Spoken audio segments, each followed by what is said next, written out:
the big story over the weekend, Kyrie Irving to the Dallas Mavericks. And it's a perplexing deal for Dallas, in my opinion. I think it's perplexing sort of for both teams. You're right. This is one of the lose-lose trades. Even though I would rather be Brooklyn in this situation, you get two viable players in Dorian Finney-Smith, and then they get somebody that they know well back in Spencer Dinwiddie. Right. Yeah, and the thing is, it is And hard a for, future first round pick in like which is they don't 30 million years from yeah, now, but in time that does not exist. but it's still a first round pick. Still a first round pick. Yeah, the thing for me with this is interesting is that I do think it's hard to necessarily say from the outset before there's like any data on it who wins or loses the trade. We can really only go for like what's on paper in the sense that I kind of felt similarly with the Sabonis Halliburton trade between the Kings and the Pacers. I was slightly worried that both teams did not benefit fully from that trade, and yet honestly, both of the guys on in that respective trade became all-stars. Like I Yeah. think so. Like that's one of them where I think initially I had doubts, but it ultimately turned out well. But then there's also Halliburton's still good, then shockingly. right, shocker, right? And then also, but then there were trades like the DeJounte Murray trade to the Hawks, where I actually thought that might kind of give the Hawks a jump start in their offense, and they've kind of been floundering this entire season. So Everyone thought that they won that trade. Right. It's literally impossible, not impossible, but we could be totally wrong on this, exactly and they right. could Luka Doncic and Kyrie Irving could be sharing the backcourt for years and years to come. But something tells me that that's not going to happen. But I think what we how we come at this though in terms of looking on paper is you wonder how will the Dallas offense function with some of its spacing and playmaking kind of taken away. I mean, Kyrie obviously is a playmaker in his own right, but both him and Luka kind of need the ball to function and to operate the way that they operate best. And losing Spencer Dinwiddie, who in his own right was a great scorer, One was of the kind of, only consistent pieces for the Mavericks yeah, this oh year yeah, is my understanding. absolutely, yeah. There was Dinwiddie, like I think while sort of inconsistent, he definitely contributed to some of the best stretches, both when Luka was healthy and when he wasn't. Like he Yeah. was always kind of a release valve for this team, and I think it's hard to overstate how important. As much as he might not be a sexy name, but Dorian Finney-Smith was very integral to how the Mavericks offense functioned and actually the whole team Their functioned. defense is Absolutely. what their bottom third, bottom fourth of the NBA in their like points per game or whatever defensively, something like that. Dorian Finney-Smith seems like, again, just from the outside, not a Mavericks fan, but from what I've read and what I've seen, one of the only positive defensive players on that team. And that's I think the thing Or is was. when I was saying this to you earlier, but when we talk about 3-and-D players, sometimes that term can be overused or kind of the actual terminology of that phrase can kind of be flattened to like just like anyone can be a 3-and-D player, but like Dorian Finney-Smith actually is a 3-and-D player, and that like his two greatest assets on an NBA team are to reliably knock down threes and play good perimeter defense. And So that's definitionally a right, 3-and-D he is player. actually definitionally a 3-and-D Yeah. player. And I think those two assets for the Nets. I actually think if Kevin Durant, and we'll obviously get to this, if Kevin Durant is pleased and decides to stay, and there doesn't continue to be as much rancor in Brooklyn beyond this trade, I think the Brooklyn Nets outlook in the roster, especially without the headache of just having Kyrie Irving on your team, might be okay. But on the other hand, that's a big if, whether in terms of whether Right. Durant does actually want to stay and does actually want to keep playing for the Nets. And we'll also have to see how Luka and Kyrie fit together on both ends of the floor.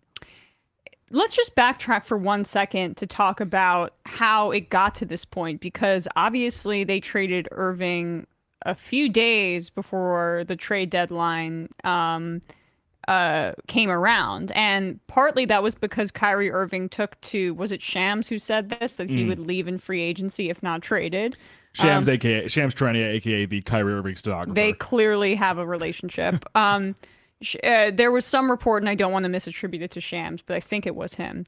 That where they said, Kyrie Irving has asked for a trade, and he will, with the added sweetener of he will leave in the offseason if he is not traded, which means you better get your assets now because I'm gonna leave if you screw me over. And it also seemed like if he didn't get what he wanted, he was not going to play for the rest of the year. That's what I was just gonna say. Is that there was also the added threat of him sitting out, which would have been a more difficult look, and we saw how that played out with Anthony Davis in New Orleans before he left for LA. It just builds acrimony. It builds resentment on both ends. Let alone the already existing, just complete layers of resentment that the Nets and Kyrie Irving already have towards each other, although clearly more justified, frankly, from the Nets' perspective. Because of course we can it doesn't have to be repeated ad nauseum given how much this ground has been trodden, and also I think sometimes good basketball can sometimes be, or even just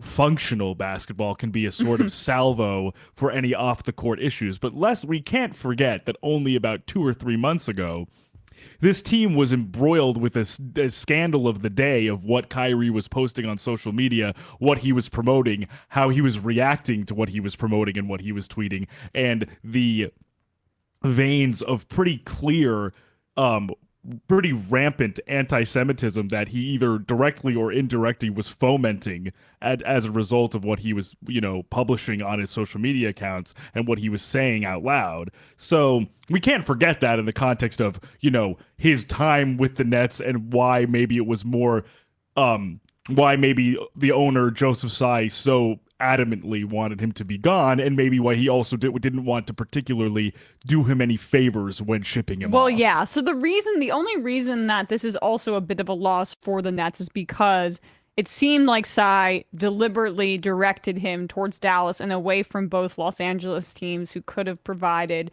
a more substantial package back for them, according to reporting. And who knows, it's Monday morning quarterbacking, and maybe this is a way for the Nets to kind of have a narrative. Well, I guess that would actually make them look pettier. I'm trying to see who benefits from the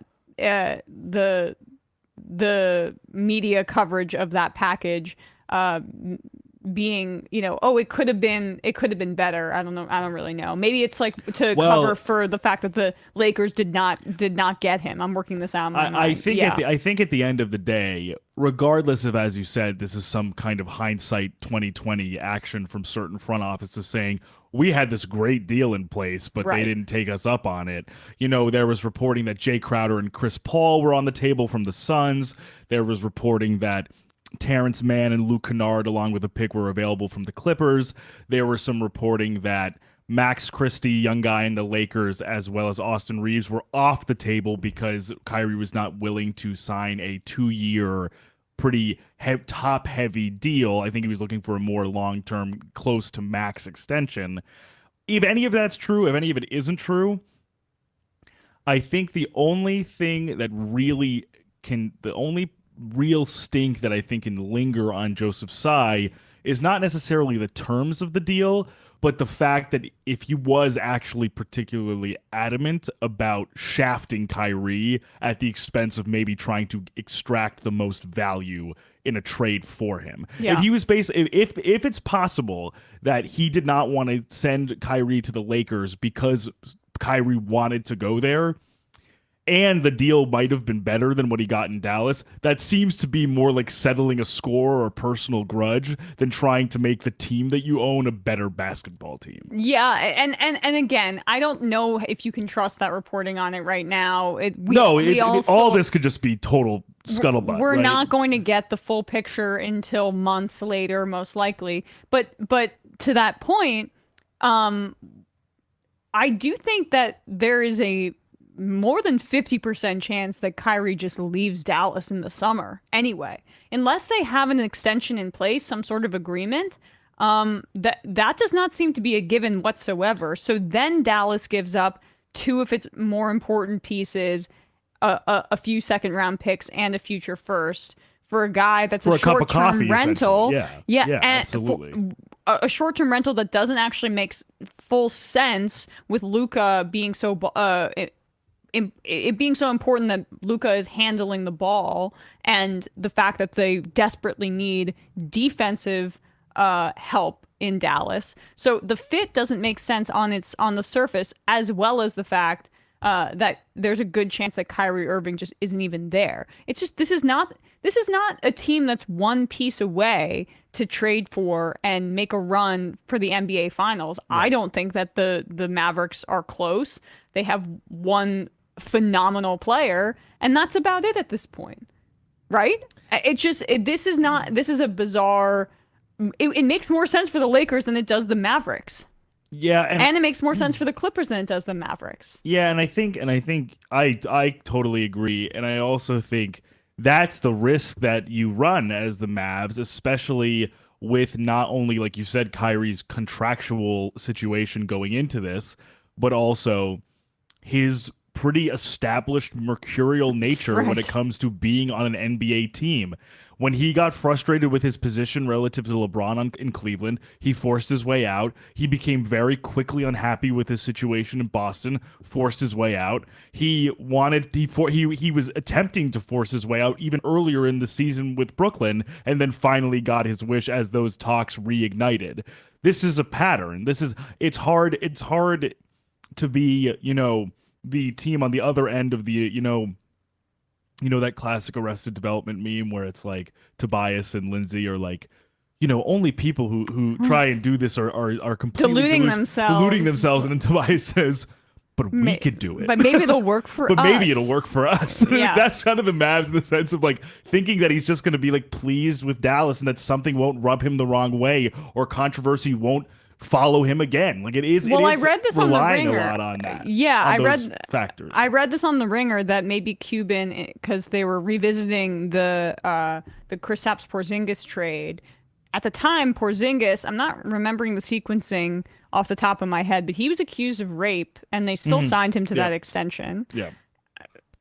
And he was dealing with a Knicks front office that was becoming disgruntled by Porzingis' brother being a particular thorn in their side in the middle of contract negotiations. So it is potentially a pattern that Cuban sees these guys as deficiencies in the market because, basically that he can get them for lower value than their play would actually dictate. So he sees that he could exploit that potentially. But it didn't work out for the Porzingis trade at all. And I don't see this working out at all either. He just in terms of like getting controversial players to Dallas, and then it kind of burning them because there is some sort of perception about the value. Yeah, I think it's really that to me is the biggest variable above all else is just what.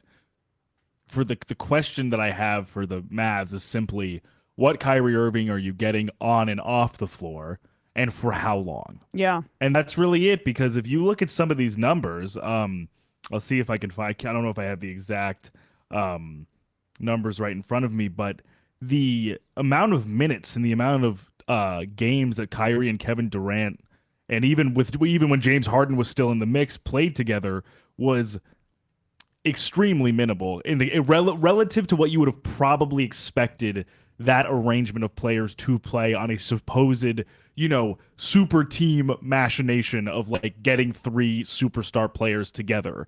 It is hard to look back on the years where of the overlap of Kyrie, Harden, and KD, and then Kyrie and KD thereafter as kind of a failure of that experiment, only resulting in a first round sweep at the hands of the Celtics. Like it's a tough pill to swallow, I think, for the Nets and for Nets fans, and it's unfortunate, but I think that's the reason why I have those questions for Dallas is because those concerns reared their ugly head pretty early and often in Brooklyn when KD joined forces with another star as well. And it's happened before. I mean, when he was with LeBron, when he was with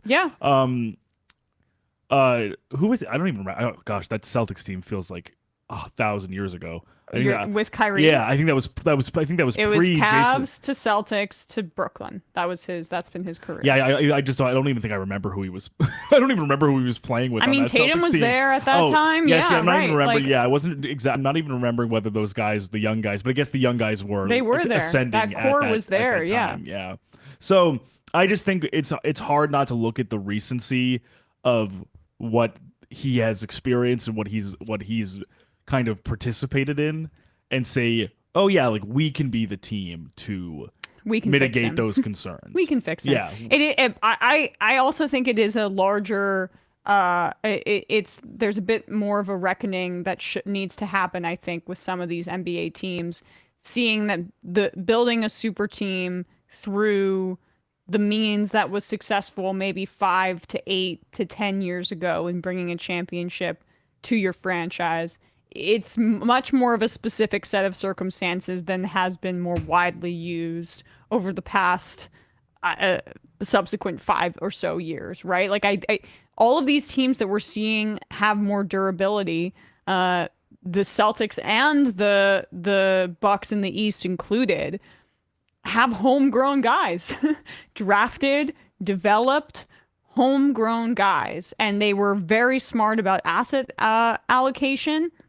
And that's not to say that the Nets or that the Celtics and the Bucks are the exact same, because I know that the Bucks they were active on the trade market to build up that core around Giannis. I get that. But they were not over aggressive for stars in the same way that the Nets and the Lakers have been over the past few years. And I think both of those franchises are in much darker spaces than the aforementioned ones. Yeah, just a quick stat here. They listen, great work in these games. They went 13-3. Yeah. But Kyrie Irving, James Harden, Kevin Durant played just that 16 games together. It's unbelievable. Like 1-6. Yeah. Like barely a third of an NBA season they played together. And now the only person left is Kevin Durant. I'll never forget when I got the news about where Kevin Durant was signing. I was on a train platform coming down from upstate New York, and it was the summer, and I saw it on my phone. And it was after this long, protracted period where it was a guarantee that he was coming to the Knicks. And there was a lot of disappointment. But in the end, I just sat there with my boyfriend, and we were like, I think there's just something about this that doesn't seem like it's going to work out. And it's a blessing in disguise. Yeah, dodged a bullet there, right? We did. We really did.